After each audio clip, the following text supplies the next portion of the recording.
My name is Peter Ballerstedt, for those who haven't heard me earlier. This was the title I was given, New Forage Species, and I just decided to take a little liberty with this, because really one of the challenges in forages is that there's very little new under the sun. We've had some of these things for a very long time. We just may have forgotten about them. We need to come back and rediscover. There are some new things. I will talk about those. But there's a couple things I'd like to cover first before I launch into that, and I'll try not to abuse the time because I know everybody's kind of getting tired by this point. I do represent Barenbrug, USA. I am part of the professional forages team at Barenbrug, which consists of our research director and Steve Wallace. Devish Singh may have been here in the past. He's been with Barenbrug for over 10 years. Steve Wallace has done many functions within Barenbrug. He's currently the senior forage agronomist. Justin Burns is my boss as the national forage sales manager.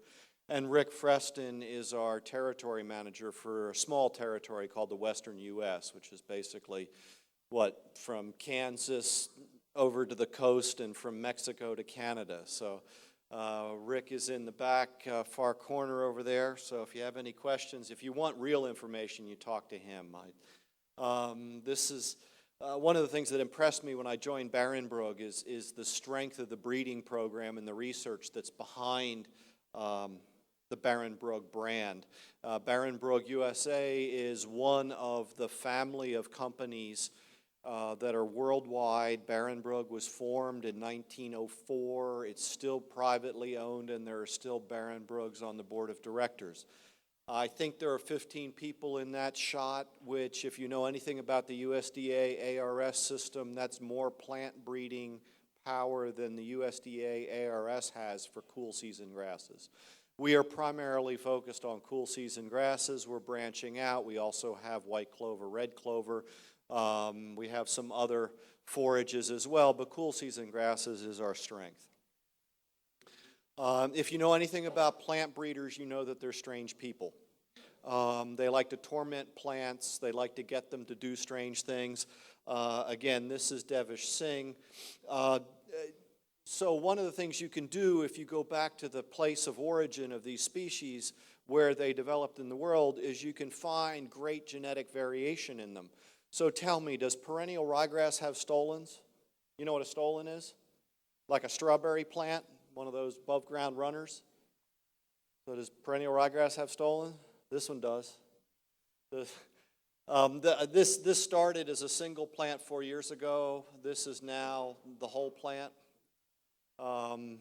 This is primarily intended as a turf, yes, absolutely, but oh boy, you never know what you can find for forage. If you know Dr. Lacefield and Dr. Ball, they spent a day or part of a day at the research farm. They've spent their entire lives around tall fescue, and they learn things, which is the degree of what's going on.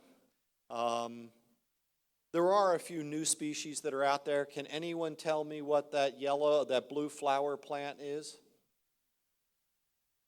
It's chicory. It's a forage chicory. So if you can buy chicory seed in your state, some states consider it a weed and it becomes an issue. But if you can get it, put about a pound of it in every pasture you seed. It's a good plant, has nice summer growth, has a deep root, and rates of gain on that plant are really, really quite phenomenal. Anybody recognize the yellow flower throughout? Bird's foot trefoil. The rest of the mix was a red clover and a Alaska brome that was seeded in Iowa in the midst of a drought. This isn't irrigated. So there's some wonderful material out there available, but as I said, Barenbrug has been about cool season grasses since its beginning. Mr. Barenbrug formed the company in 1904. In 1908, he released this book, Money in Grasses, to try to help American farmers learn how they can do exactly that. So it's been part of our DNA for a long time, and as I said, cool season grasses is going to be the majority of our business. It's going to be the majority of your yield. Let's focus on those. Grass is indeed the wonder crop. This is a picture of annual ryegrass. Happens to be a tetraploid variety, happens to be a Westerwold variety, and we'll talk about that in just a little bit. But this is in southern Illinois. And I'm sure people have heard about the whole cover crop thing that's happening in that part of the world. One of the things to keep in mind, though, even if you're not there, even if you're not participating in that, I'm convinced it's going to affect the grass seed market. Because when you got 15 million pounds of seed this year projected to go to 50 and more million pounds of seed going into a market that didn't exist 10 years ago, you may find the day soon when people wanting to plant grass seed are going to have to behave like corn growers or soybean growers. When does the corn grower book his corn? The Saturday morning that it looks nice enough to plant? Or the fall before? Yeah, it depends on the water. Well, for most people growing corn, they make arrangements for their corn the fall before. And I'm going to suggest that the supply of grass seed may become affected by this cover crop market. There are various things out there. I alluded to them right before lunch. This whole idea of agriculture and man-caused global climate change is a whole nother topic that I won't get into. But if you're really worried about carbon dioxide, then the best thing you can do is grow a perennial grass crop, because it will put more organic matter into the soil, and it's tillage that leads to decline of organic matter in the soil. So leave it in a perennial grass crop and you'll build organic matter. Now, organic matter isn't sexy. Carbon dioxide and carbon is, so we can talk about carbon dioxide. One of the old things turned new is all these virtues that we're rediscovering about. Now we call them cover crops. Before we called them forage in rotation, but that's not sexy anymore. This is just one of these cover crop cocktails. It's brassicas, it's vetch, which is a legume to fix some nitrogen, it's annual ryegrass. So we're just finding a new way, but bear this in mind still. This is a rainfall simulator device. You have nozzles up here, you're spraying water down onto these 4 different sods. You have, on the far from me is a clean till crop sod. Next to it you have an overgrazed pasture sod. Next to that you've got a well-managed pasture sod. Next to that you've got a cover crop sod. Right? So you start the water and then you collect all the water that runs off into these gallon jugs. So in the time it took to collect a gallon's worth of sediment-laden runoff from the clean till and overgrazed pasture, you collected about 1/3 of a gallon from the cover crop sod, but none from the pasture. Pasture improves infiltration. If you're interested in preserving surface water quality, pasture is the most important tool you have, but we need to make sure that we're talking about the right kind of pasture, right? Just because there's a fence around it, don't make it a pasture. This is an equine gymnasium. It's right next to this is my neighbor. What do I know, right? So, but if we're going to get all concerned about the impact of agriculture on surface water, I want to know if we're going to get concerned about the impact of this on surface water. A horse swamp? Okay. Yeah. This is what I call pasture. This is perennial ryegrass, this is chicory, this is white clover. 7 pounds of this dry matter will make a pound of milk fat. 14 pounds of this dry matter will make a pound of carcass weight. It has an energy value that's better than barley on a dry matter basis. But perennial is not perpetual. We need, so there is no such thing as a permanent pasture. Please exercise that term from any literature that you have. There's no such thing as a permanent pasture. We're constantly fighting ecological succession. What perennial means is it leaves more than 1 year or more than one season, that's all. Even in New Zealand, the land of great grass and pasture management, they understand that when they renovate a pasture, they're going to get a great improvement in productivity, but then that is going to decline by about 10% a year. Stuff happens. We need to talk about a few more terms. You see something like this, and who do you think gets the phone call? Is it the gut? It's the seed. Must be the seed. So it must be a seed failure. What do you think now?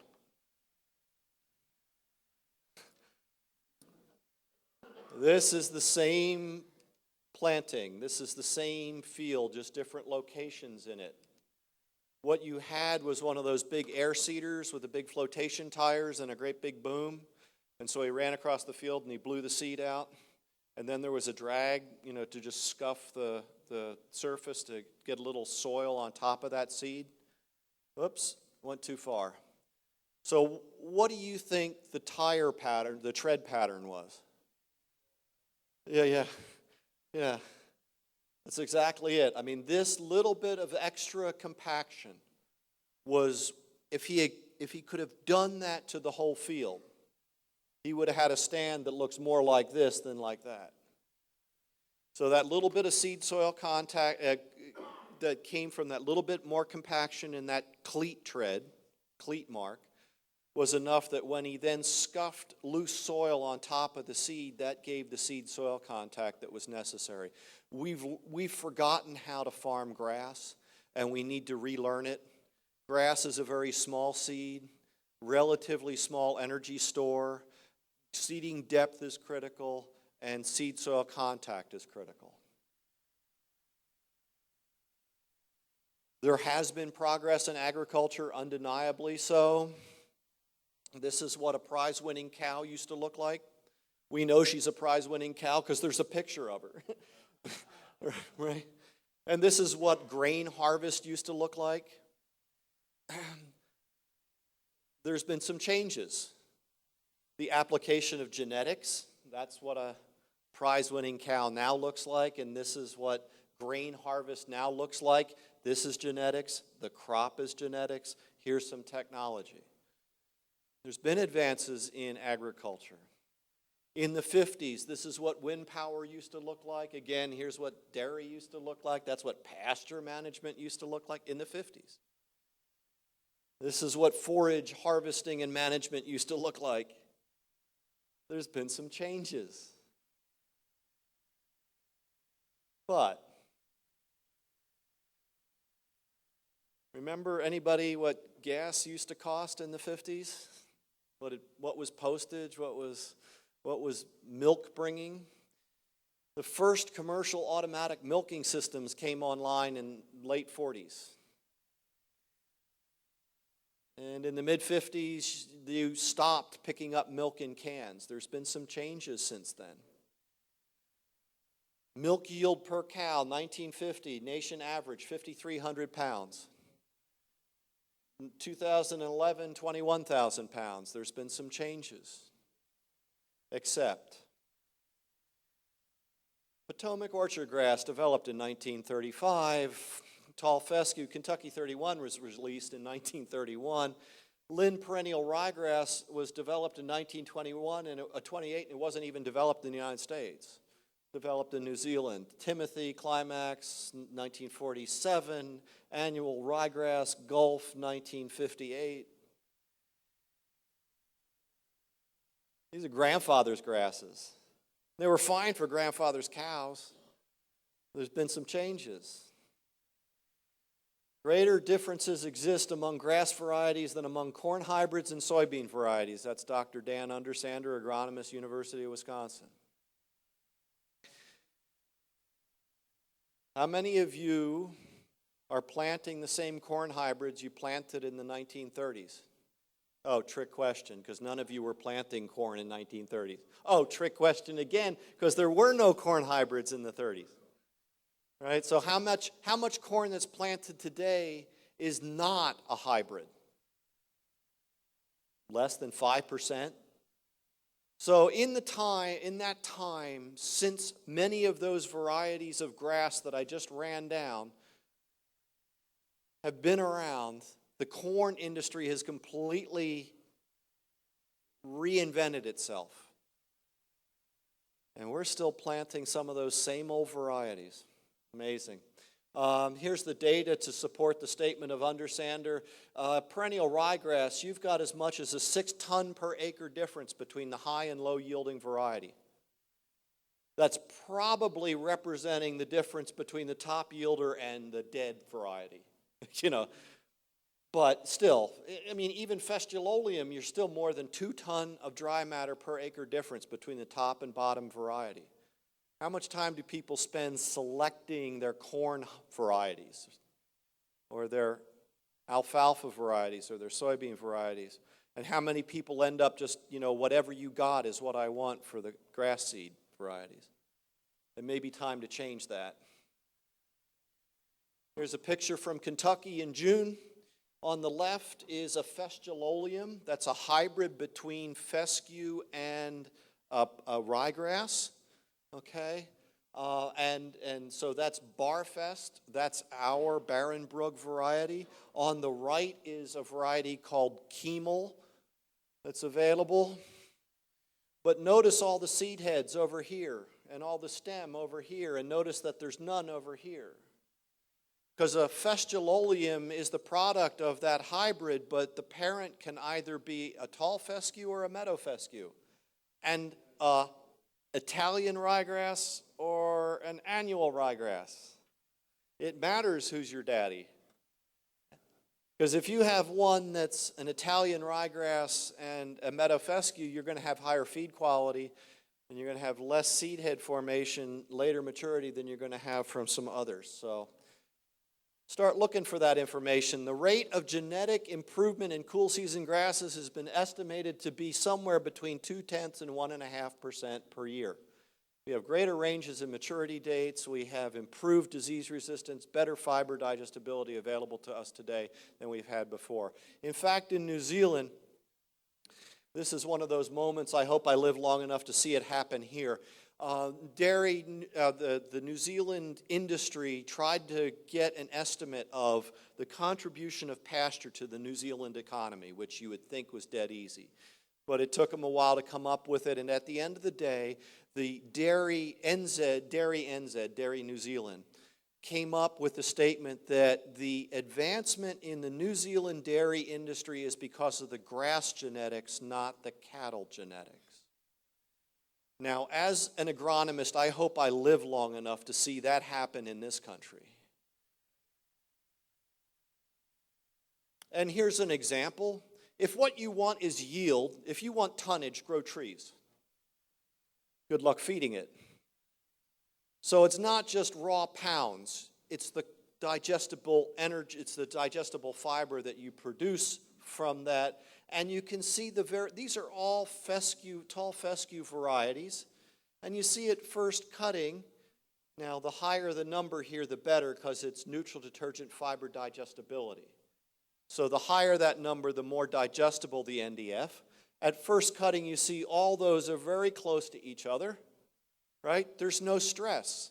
Everything's great. It's all perfect. And that describes your entire year, right? There's never a heat stress. There's never a moisture stress. It's all beautiful. Well, in this situation, in Lexington, Kentucky, by the time you hit second cutting, you saw a dramatic difference in digestibility amongst those varieties. And then we'll talk about endophyte in a little bit. That might even widen that a little bit more. Just very briefly, you have neutral detergent fiber, you have neutral detergent solubles. Basically, you could think of anything down in the lower part as cell contents, anything in the upper part as cell walls. NDF is composed of hemicellulose and then acid detergent fiber. The acid detergent fiber is indigestible. Hemicellulose is partially digestible. The material at the bottom is rapidly digestible, almost completely so. And so the variation in these components is what's critical. If you heard my presentation just before lunch, you might enjoy the irony that now I get to talk about essential carbohydrates. Because there is no such thing as an essential carbohydrate in the human diet. There is, however, essential carbohydrate in the diet of a ruminant. Okay? And dairy rations have to contain carbohydrates, both in the form of the non-fiber carbohydrate, starches and sugars, as well as neutral detergent fiber, the cell walls. They're ruminants, after all. The proper balancing of that NFC and NDF is critical to the health and production of dairy cattle. Variations in fiber digestibility affect production more than variations in starch digestibility, which is not to say that starch digestibility is not important. I mean, 3 to 5 pounds per day is important, but it's almost half of what the variations in fiber digestibility can produce. And let's spend just a little bit of time looking at this picture, because this is a washed manure sample. This is what passed intact through the digestive system of a dairy cow. Somebody spent a lot of money either growing or buying feedstuffs and then fed them and didn't get utilization from that. And that's symptomatic of a number of things. But by feeding a highly digestible fiber from a high-quality grass, you improve the fiber digestibility of the entire ration. We've kind of oversimplified the fiber, the forage quality story. So let's just make sure that you understand that an alfalfa NDF is in no way equal to a corn silage NDF, even if it's a similar number. So let's just say you had a 40 NDF for an alfalfa and a 40 NDF for a corn and a 40 NDF for a grass. They in no way mean the same thing. They are not comparable. You cannot even compare a neutral detergent fiber digestibility at some time frame, 30 hours or 48 hours, between laboratories.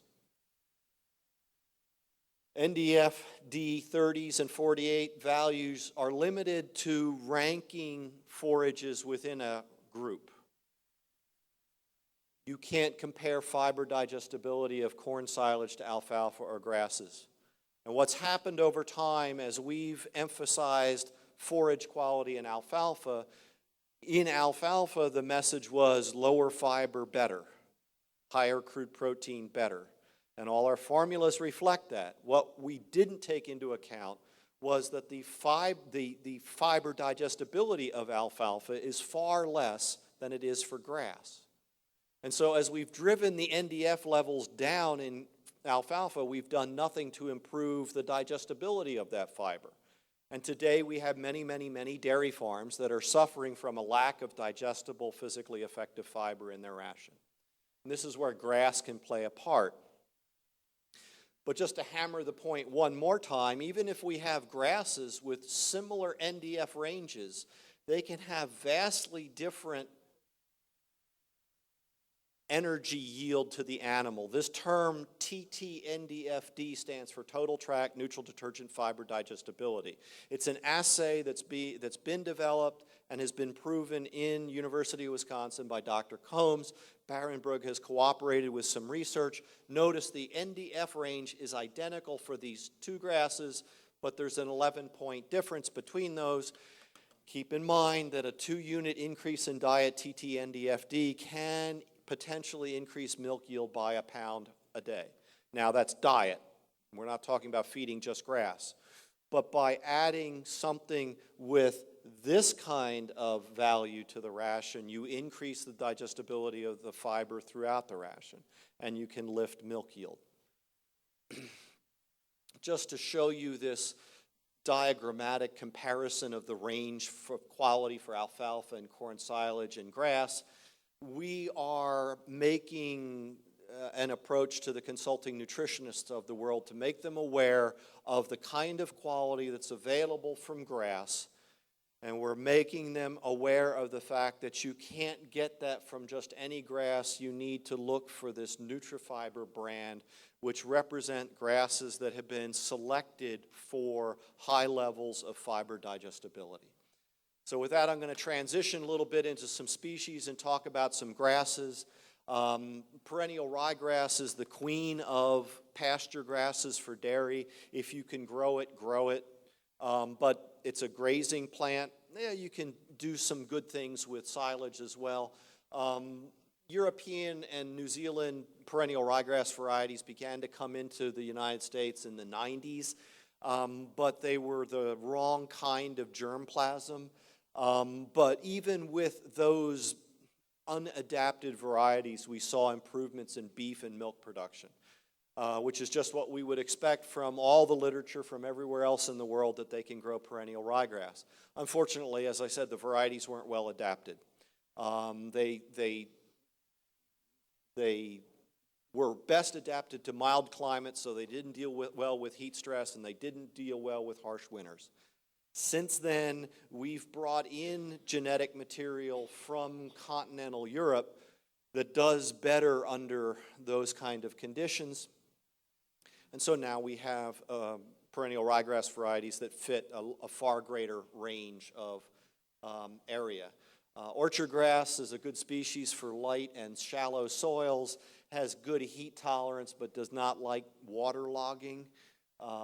If you saw, some of those failures of the irrigation systems probably wouldn't make orchardgrass very happy. Most common varieties are early heading, and they have poor palatability. Late heading varieties are more suitable to planting with alfalfa, which I'll talk about in a little bit. And generally improved varieties have higher leaf to stem ratio, which means that they have better digestibility than the old common Potomac varieties. This is just an example of this. This is our variety intensive, and you can see the much greater leaf content compared to this common variety. They're both at a relatively similar stage of maturity. So genetic advancement has taken place in grasses. Forage producers either love or hate orchardgrass, just the way it is. It tends to mature too early in the spring. Makes management difficult. The early maturity is incompatible with many other grasses and legumes. These are the common varieties that were mentioned earlier.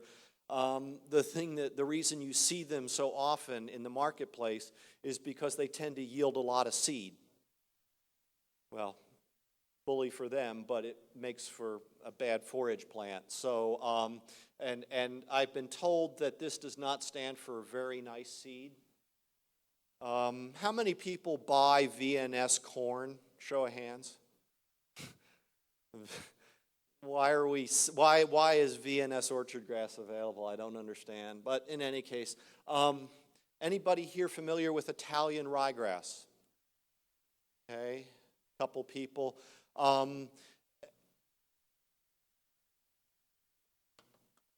If the best comparison I could give you is the Italian ryegrass and the Westerwold, which we typically think of as annual ryegrass, is the similar thing to winter wheat and spring wheat. If you plant winter wheat in the spring, what kind of grain yield will you get? No, because it needs to go through this process that they call vernalization. It needs to experience cold temperatures and or short day length to initiate reproductive growth. If you plant spring wheat in the spring, you will get a seed, you will get the grain yield. If you plant Italian ryegrass in the spring, it will not vernalize. It will grow reproductively throughout that spring, summer, fall, and then come the next spring, it will make the seed head. Okay? So annual ryegrass is technically known as Loelia multiflorum westerwaldicum. It's a nice, just trips right off the tongue, doesn't it? So they call them Westerwold type annual ryegrasses. Italian ryegrass is Loelia multiflorum. But in this country, the vast majority of what moves in the market is this annual ryegrass. Again, no seed head formation from Italian ryegrass in the first year after spring planting, so you can get some real high yields of good quality. This is our variety Bar Extra. It's a tetraploid Italian ryegrass. This is a diploid Westerwold variety of ours called Ribeye. These are taken at the same time, so you can see the seed head formation on the annual, on the Westerwold. No seed head on the Italian, and this is a competing product called Zorro. If you're going to buy Italian ryegrass, make sure you're getting Italian ryegrass. Quality control is a huge issue, enough said. Italian ryegrass can produce high amounts of biomass in a relatively short period of time. You get better forage quality than the Westerwold ryegrass. Unlike winter cereals, you can get good regrowth, subsequent cuts. And one good application of the Italian ryegrass is to mix it with the wheat or the triticale and then harvest and have multiple harvests after that initial big harvest from the small grain. So that's done in a number of places around the country. It differs a little bit in timing based on the location. We sold a lot last spring because of all the winter kill on alfalfa in the Midwest. And when do you notice that you've had winter kill? Yeah, when it's like getting close to the time of now it's panic, where are we going to get some feed? So they were able to drill Italian ryegrass into those stands without doing anything else and still have good high quality forage throughout that year and then renovate. It's an excellent feed for finishing grass-fed cattle. It fits very well in dairy rations. Tall fescue, very common, suited for both light and heavy soil, so it has a wide range of adaptation, both in terms of soil type, in terms of drainage, and in terms of pH. It's deep-rooted, very drought-tolerant. It's the most drought-tolerant of our cool season agronomic grasses. Common variety, for example, Kentucky 31, it has a toxic endophyte. We can talk about that in a little bit. That improves persistence, but it does create animal problems. The rough leaves of typical tall fescue make it less palatable than orchardgrass, and the high lignin and NDF content in the leaves make it less digestible than orchardgrass. But you can do things if you go back to where the plants came from to find those variations, like I said before. So here's a softleaf fescue, same genus as the typical upright, rough tall fescue. Now, okay, I work for the seed company, so you might be a little suspicious of what, but even I can see the difference in the growth habit. It's a real thing. You can feel the difference. Here's another shot. This is Devish, again, our research manager. This is Bar Optima plus E34. It's our beneficial endophyte tall fescue product. This is in Lexington, Kentucky. In June, this is a competing product, the Jessup Max Q. And you can see that Jessup is that rough, upright style, and this is the soft leaf style. What we have with our soft leaf fescues, they were bred for soft leaves, which means higher palatability, means higher intake. The lower lignin content in the leaves, it improves the digestibility. It means you get more energy out of the more pounds. Every pound that they eat, they get more energy, they're going to eat more pounds. It's improved persistence without having a toxic endophyte. Okay? We have these available both endophyte-free and with the beneficial endophyte. They have very high stand density. They seem to make a lot of tillers, which means better bite size. Again, that supports the higher rate of intake. It's been verified that these are preferred in grazing preference trials, and despite being excessively grazed by animals, they still persist equally to Kentucky 31 endophyte infected, and that's in the southeast. Again, endophyte, people familiar with this? Okay, it's a fungus that lives within the plant. I'll check the time here. Oh my goodness. These strands that you see, those are little hyphae, portions of the fungal body. And this fungus lives only within the plant. And it can only be transmitted by seed. And it can only get in the seed if the seed was produced on a maternal plant that was endophyte infected. So there's never any spores that spread this around. But this is a symbiotic. It's a mutually beneficial relationship between the fungus and the plant. And the more we look, the more endophytes we find. We find them in trees. We find them all around.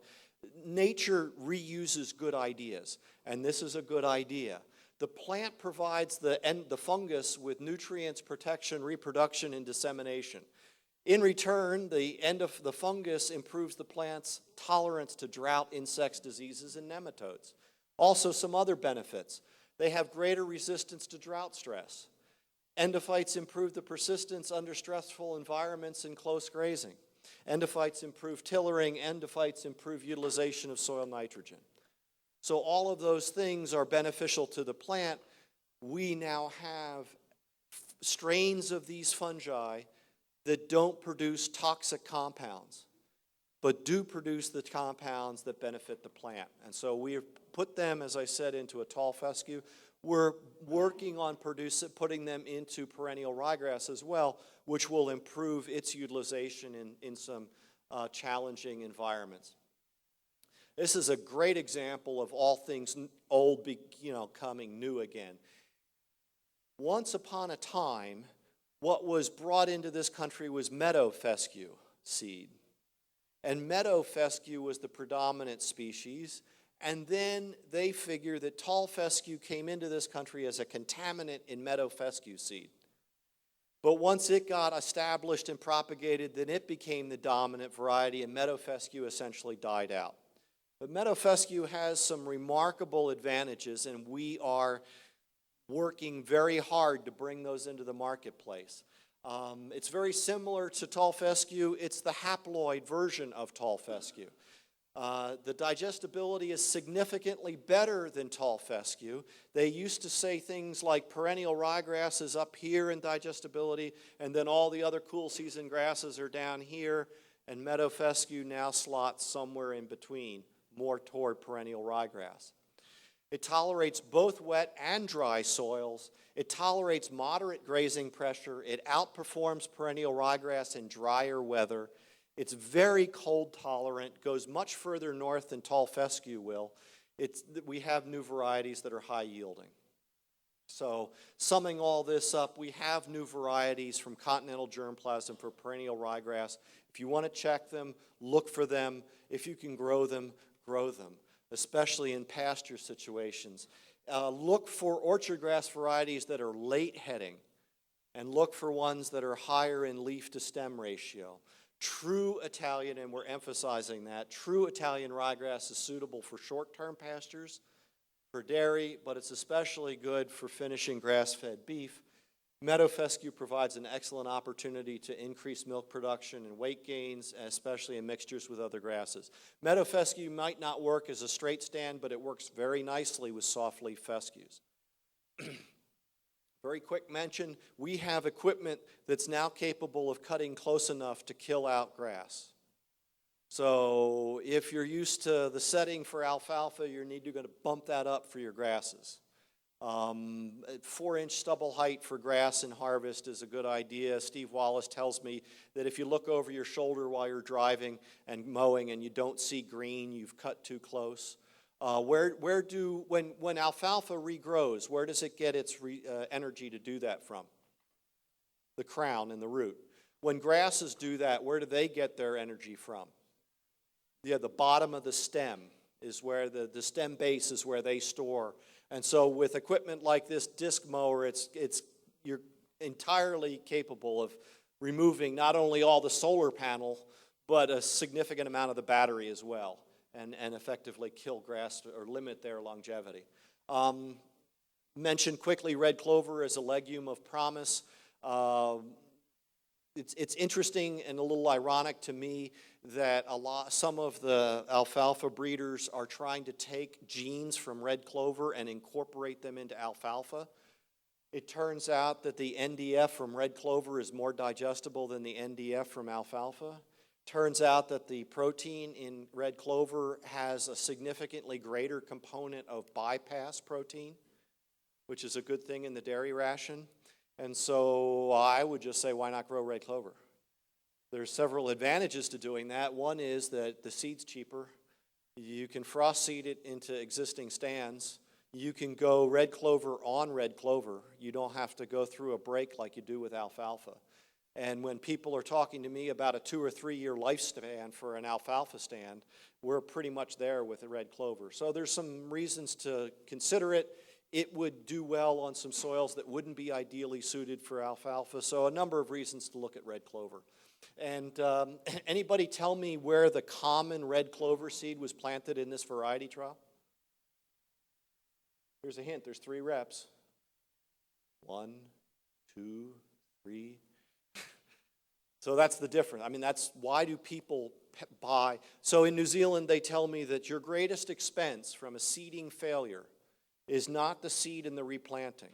Your greatest cost is from the lost feed. And you've just pushed yourself out of your ideal planting window. Hopefully. Hopefully you planted at the right time, but now you've had a failure. Now you've got to come back and do it again. So all those add up to far greater costs than the seed. There's nothing so expensive as cheap seed. So excuses, we're going to now talk briefly about some grass alfalfa mixtures. There's lots of excuses for not doing these. Basically, they've all been dealt with. We've done the research. The ideal grasses for planting with alfalfa should match the maturity of the alfalfa. You don't want a grass that heads before the alfalfa is ready, and you don't want one that will be harmed by cutting the alfalfa when it's ready. Okay, and there's a lot of things we could talk about there, but we're running short on time. Let's match the forage quality requirements of the user. We can match the high-producing dairy hay silage needs. We can match the hay, horse hay needs. Let's have uniform forage quality throughout the season. Showed some of those curves before. Soft leaf, late maturing tall fescues and meadow fescues make really good components to go with alfalfa. This is some work that showed that if you vary the amount of alfalfa to the amount of grass, so here it's 100% grass, here it's 100% alfalfa, you get to somewhere around 60% alfalfa, 40% grass, and you're going to yield more than 100% grass or 100% alfalfa. Makes a lot of sense. We could talk about that. There's some real reasons to grow grass with alfalfa. And then we have some products that promote this in a hybrid alfalfa with either a soft leaf fescue alone or with a high leaf ratio orchardgrass in addition to the soft leaf fescue. So we're running out of time. I'll just show you these because we like people to remember the products. So we come up with an acronym called GEMS, G-E-M-S, for Green Spirit, E2, Milkway, STF43. Green Spirit is a blend of tetraploid and diploid Italian ryegrass. E2 is a mixture of the hybrid alfalfa and either softleaf fescue alone or softleaf fescue with some other grass. And Milkway is a mixture of meadow and softleaf fescues, and STF43 is a blend of softleaf fescues. So that's the end. I'll leave it up for some questions. I know I've probably gone too long, so I apologize. I thank you for your attention and patience, and I'll open it up to questions.